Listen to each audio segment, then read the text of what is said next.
A very good afternoon everybody. मैं divine power शोभा आप सभी का बहुत ही स्वागत करती हूँ अपने आज के वीडियो में। कैसे हैं आप लोग? आई होप बहुत ही अच्छे होंगे, लाइफ में बहुत ही मस्त होंगे, अपने आप से खूब सारा प्यार कर रहे होंगे and obviously law of attraction को भी फॉलो कर रहे होंगे। और आगे बढ़ने से पहले आप सभी का बहुत बहुत बहुत शुक्रिया मेरी वीडियोस को देखने के लिए, पसंद करने के लिए और अपने प्यारे प्यारे कमेंट्स से मेरे वीडियो के ऊपर चार चांद लगाने के लिए। आपका ये छोटा सा एक्शन मेरे जीवन में बहुत बड़े बड़े बदलाव लेकर आ रहा है। आप मुझे इंस्पायर करते हैं, मोटिवेट करते हैं, आप मुझे आगे बढ़ने में सपोर्ट कर रहे हैं। So thank you so much.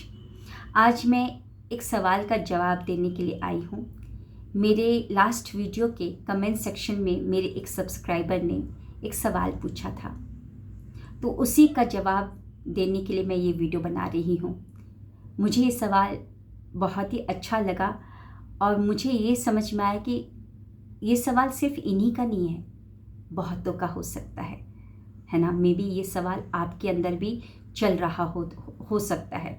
तो सवाल क्या है वो ज़रूर मैं बताऊंगी, लेकिन उसके पहले एक कहानी, बहुत ही सुंदर, बहुत ही अच्छी कहानी है, ध्यान से सुनिएगा।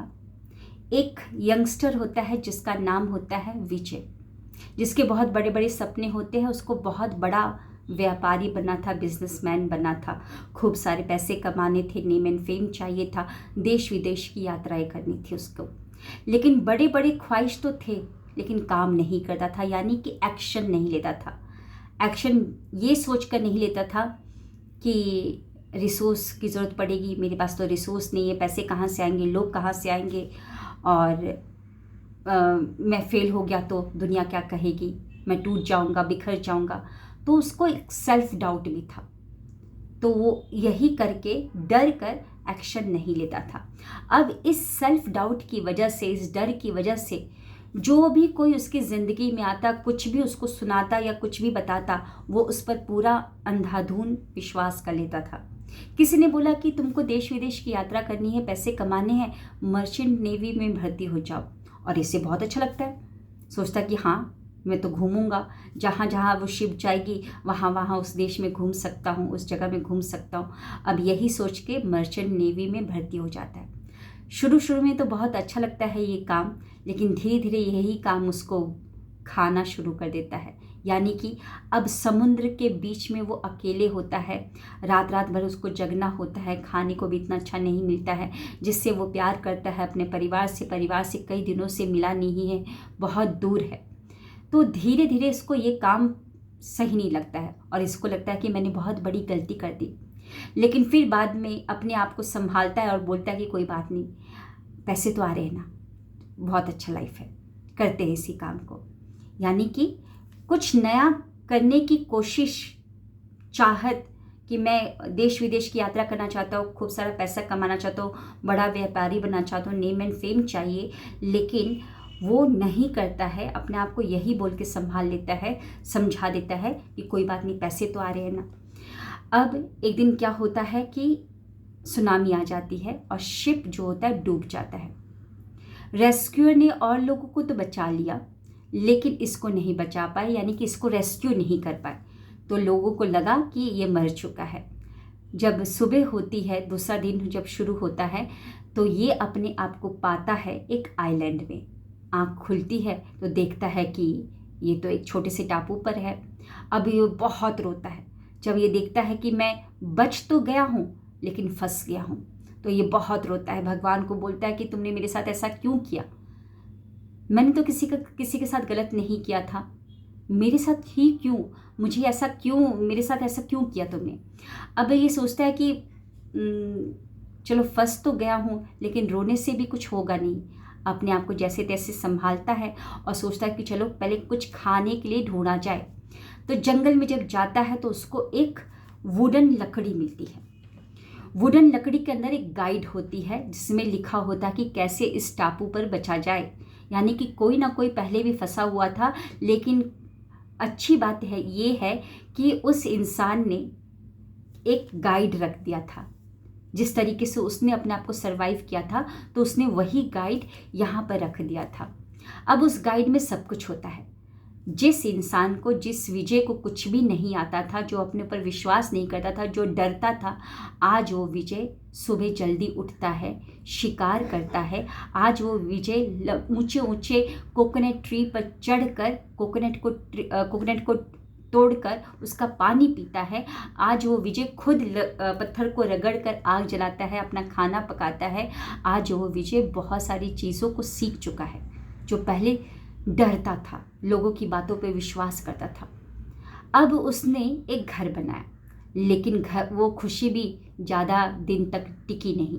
घर बनाता है, सोचता है कि वाह अब तो घर बन गया है, इसके अंदर बैठकर ही ठंडी से वो बच सकता है, गर्मी से बच सकता है, तूफान से बच सकता है, और जो बारिश है उससे बच सकता है। और घर के अंदर ही बैठकर वो सिग्नल भेज सकता है कि जो भी शिप आएगी गुजरेगी तो उसको सिग्नल भेज सकता है। ओके, अब क्या होता है कि वो खुशी भी ज़्यादा दिन तक नहीं रहती है। एक और बहुत ऊंची, मतलब कि जो समुद्र की जो लहर है वो आती है और घर को बहाकर लेके चली जाती है। फिर से टूटता है, फिर से रोता है, बहुत जोर जोर का रोता है कि क्यों कर रहे हो तुम मेरे साथ, मैंने क्या बिगाड़ा है, आज तक किसी को मैंने कुछ भी हर्ट नहीं किया, तुम मेरे साथ ऐसा क्यों कर रहे हो। बहुत रोता है, फिर बाद में फिर से अपने आप को संभालता है कि कोई बात नहीं, भगवान ने मेरा घर तोड़ा लेकिन मुझे नहीं तोड़ा है। वो कला, जिस कला से मैं एक बार घर बना सकता हूँ, तो उसी कला का इस्तेमाल करके मैं दोबारा भी घर बना सकता हूँ। सोचिए, वो जो अपने पर विश्वास नहीं करता था, दूसरों की बातों पर विश्वास करता था, आज वो इतना बोल्ड एंड स्ट्रांग हो चुका है, अपने डिसीजन खुद ले रहा है।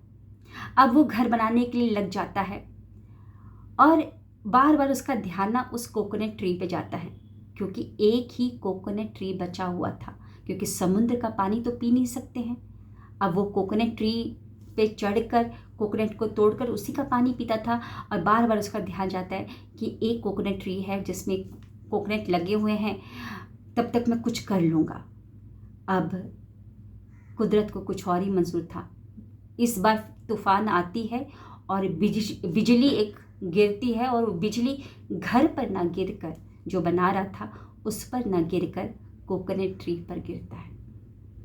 एक लौता कोकोनट ट्री उस आइलैंड में बचा हुआ था, वो भी जलकर भस्म हो जाता है। अब तो वो इतना टूट जाता है, बहुत टूटता है। वो बोलता है कि तुमको शायद यही चाहिए कि मैं मर जाऊं, तो ठीक है मैं मर जाता हूँ, ठीक है मैं मर जाता हूँ। अब वो जाता है कि समुद्र में डुबकी लगा लेगा, यानी कि अब तो अपना सुसाइड कर लेगा। जैसे ही जा रहा होता है समुद्र की तरफ, अपने कदम को बढ़ा रहा होता है, तो वैसे ही देखता है कि एक बहुत बड़ा सा शिप उसकी तरफ आ रहा था।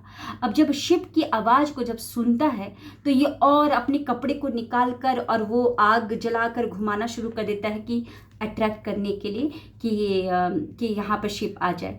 अब शिप नज़दीक पहुँच जाती है और वहाँ पर कैप्टन उतर कर बोलता है कि आप यहाँ पर फंसे हुए थे और आपने हमें सिग्नल भेजा था, थैंक यू सो मच, चलिए अब चलते हैं।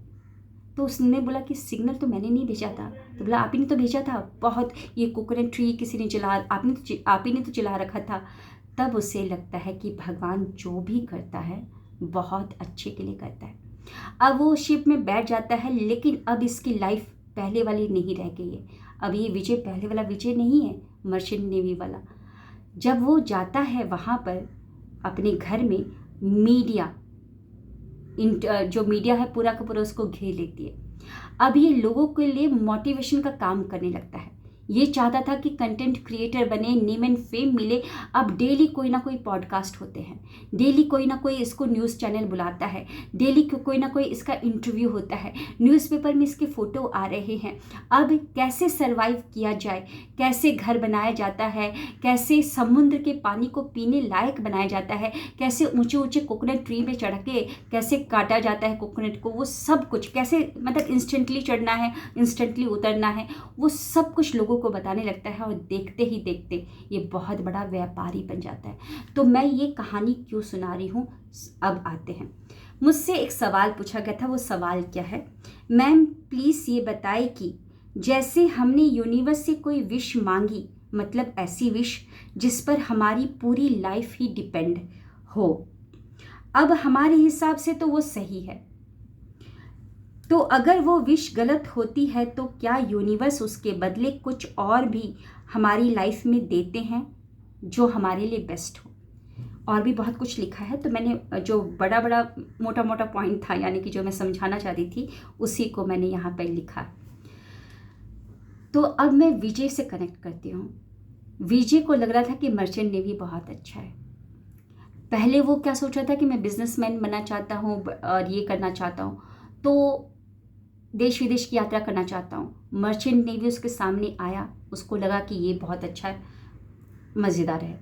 लेकिन कुदरत ने, यूनिवर्स ने कुछ और ही खेल खेला, कुछ और खेल खेला, उसको सिखाया कि तुमको बड़ा व्यापारी बनना है तो ये सब कुछ झेलना होगा, एकदम अपना डिसीजन खुद लेना पड़ेगा, तुमको कॉन्फिडेंट होना पड़ेगा, बोल्ड होना पड़ेगा, इतने सारे लोगों के सवालों को फेस करना पड़ेगा। जो वो डरपोक सा था, जो भी कुछ बोलता था उसकी बातों पर विश्वास कर लेता था, वो विजय अब विजय नहीं रह गया।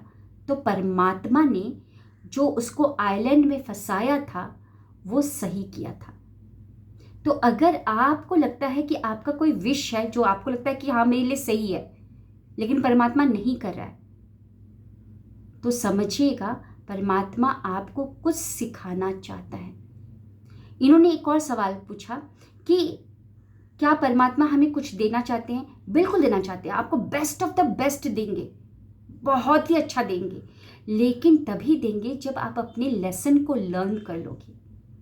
अगर आप जल्दबाजी करते हो, बहुत ही जल्दबाजी करते हो, तो कुछ और ही हो जाएगा। मान लो कि मैं एक बहुत ही सिंपल एग्जांपल देती हूँ। क्या वो ऊपर से गिर रहे हो, ऊपर से गिर रहे हो और आपने बिजली की तार को पकड़ लिया, तो क्या आप बच पाओगे? बच पाओगे? आपने पेड़ की टहनी को ना पकड़कर सोचा कि बिजली की तार को, इसको पकड़ लेते हैं, तो बिजली की तार को पकड़ लिया। तो अगर आप बिना लाइफ लेसन को लर्न किए हुए किसी और चीज़ में जंप करते हैं तो फिर वो क्या हो जाएगा? बर्बादी का ही एक कारण है। बार बार सेम पैटर्न रिपीट होते रहेगा। मैं एक और चीज़ यहाँ पर कहानी आप लोगों को सुनाना चाहती हूँ कि जैसे कि भारती सिंह का है, जो कि बहुत बड़ी अभी एक्ट्रेस है, लाइक टीवी शोज़ में आती हैं, कॉमेडी शो में आती हैं। तो उनका एक पॉडकास्ट सुना था जहाँ पर वो बता रही थी कि उनको शूटिंग बहुत पसंद है, गन शूट करना वो बहुत पसंद था, बहुत मतलब हाई लेवल पर चली गई थी उस गेम में, गन शूट में बहुत अच्छे लेवल पर चली गई थी। लेकिन कुदरत को कुछ और मंजूर था। आज वो मीडिया में है, वो अभी भी शूटिंग कर रही है लेकिन कुछ और शूटिंग कर रही है। लेकिन आज गन शूट में रहती तो शायद इतना ज़्यादा उनको फेमस ना होती, नेम एंड फेम ना मिलता जो आज उनको मिलता है। भारती सिंह एक नाम, भारती सिंह भी बोलने की ज़रूरत नहीं, भारती सुनते ही सबको पता चल जाता है कि वो औरत है ना, जो कपिल शर्मा शो की जान है, जिसमें बहुत अच्छे से करती हैं, है ना। तो कुदरत बेस्ट ऑफ द बेस्ट देता है, लेकिन पहले आपको लर्न करवाता है, आपको स्ट्रांग बनाता है, सेल्फ डिपेंडेंट बनाता है, आपके सेल्फ वर्थ को पहचानने के लिए आपको बोलता है, आपको सेल्फ लव करने के लिए बोलता है। जब आप पूरे तरीके से तैयार हो जाते हो तब आपके सामने गिफ्ट आता है। परमात्मा तो देगा आपको, लेकिन आप छोटे मोटे में ही खुश हो जाओगे, छोटे मोटे में ही खुश हो जाओगे, जो चाहते हो उससे भटक जाओगे। अक्षय कुमार का एक और कहानी मैं आपको सुनाती हूँ। अक्षय कुमार का मैंने सुना था कि अगर मैं कुछ गलत हो जाऊँ तो प्लीज़ आप लोग करेक्ट कीजिएगा। अक्षय कुमार जिनको जो मॉडलिंग में पहले वो जाते थे, तो उनका एक मॉडलिंग का कुछ शूट था, तो वो था लाइक 6 बजे का, मॉर्निंग का 6 बजे का, लेकिन वो मॉर्निंग सोए रह गए। उनको क्या लगा कि वो शाम का 6 बजे का है तो वो पहुंच जाएंगे, लेकिन वो मॉर्निंग का था। अब वहाँ से कॉल आता है, ये सोए थे कि शूटिंग में नहीं आए, तो बोला कि वो तो शाम का है ना, बोला कि नहीं सुबह का ही है। अब ये बहुत रोते हैं, बहुत ज़्यादा रोते हैं, अपनी मम्मी को भी जाके बोलते हैं कि ऐसे ऐसे हो गया, मम्मी भी उनको समझाती कोई बात नहीं। लेकिन अब उसी अपने आप को संभालते हैं और फिर वो निकल जाते हैं एक और जगह पे जहाँ पर एक्टर की शूटिंग हो रही थी। लाइक एक्टर के कुछ क्या बोलते हैं एक्टर्स को लिए जा रहे थे, मुझे वो नाम याद नहीं आ रहा। तो कास्टिंग हो रही थी। तो वहाँ पर वो जाते हैं और आज आपको पता है कि अक्षय कुमार जो एक साल में 4 फिल्म की शूटिंग करते हैं, है ना। तो कुदरत देता है, बेस्ट ऑफ द बेस्ट देता है। हमको लगता है कि वो चीज़ अच्छा, अक्षय कुमार को लग रहा होगा जब वो रो रहे थे कि मॉडलिंग चला गया, अरे मॉडलिंग कितना बेस्ट था, मॉडलिंग चला गया। विजय को भी लगा कि मर्चेंट नेवी चला गया, लेकिन जब वो निखर कर आए तो आज तो पूरी दुनिया जानती है ना। तो अगर परमात्मा आपके विश को पूरा नहीं कर रहा है तो प्लीज़ थोड़ा ठहर कर अपने आप पर काम करो। अगर आप अपने ऊपर काम नहीं करोगे तो आप कोई भी चीज़ को पकड़ लोगे यही सोचकर कि परमात्मा ने मुझे दिया है, यही सोचकर अपने ऊपर काम करना है। क्या पता वो चीज़ आपको और बर्बाद कर दे, वो और बर्बाद कर दे। मंदिर का घंटा मैंने बजाया रोते रोते कि मुझे ये चीज़ दे दो, लेकिन मुझे क्या पता था वो चीज़ मेरी उस चीज़ में मेरी ही बर्बादी का बारूद छिपा हुआ था, है ना। तो हमें रोना बिलखना नहीं, थोड़ा सा परेशानी होती है कि क्यों टूट गया ये सब ना, लेकिन अपने आप को समेटना है, जैसे विजय ने समेटा, जैसे आप अक्षय कुमार जी ने अपने आप को समेटना है अपने आप को, और फिर तैयार करना है अपने आप को, और स्किल को डेवलप करना है, अपने ऊपर विश्वास करना है और फिर निकलना है। आई होप आप लोगों को समझ में आया। कैसा लगा आज का ये वीडियो ज़रूर बताइएगा। मिलते हैं नेक्स्ट वीडियो में। Thank you, wish you health.